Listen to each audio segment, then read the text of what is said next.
सल्लल्लाहु अलैहि या रसूल अल्लाह वसल्लम अलैका या हबीब अल्लाह। ये दिल भी हुसैनी है, ये जान भी हुसैनी है, ये दिल भी हुसैनी है, ये जान भी हुसैनी है।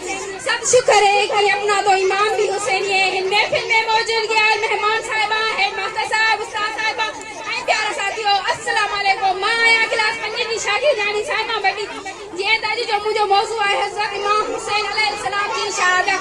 इमाम हुसैन पे जैसा सोनो पेंदो सारो कुटब अकीद दोस्त मिट माट मददगार ऐ साथी हक जी वाट में कुर्बान कराए हणे पे सच्चे महबूब जी बारगाह है अक़दस में पे जान जो नजरानो पेश कई जी तैयारी कई।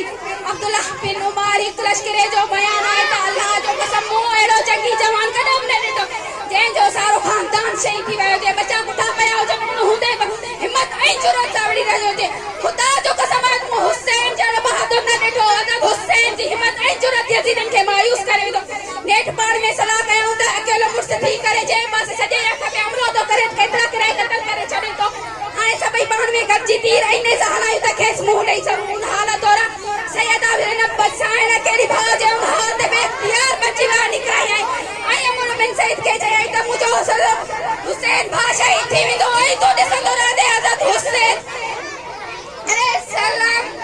अमर बिन सईद बीबी साहिण जा गुफ़्ता ॿुधी रोई ॾिनो ऐं होॾां हज़रत हुसैन विढ़ंदो रहियो। हज़रत हुसैन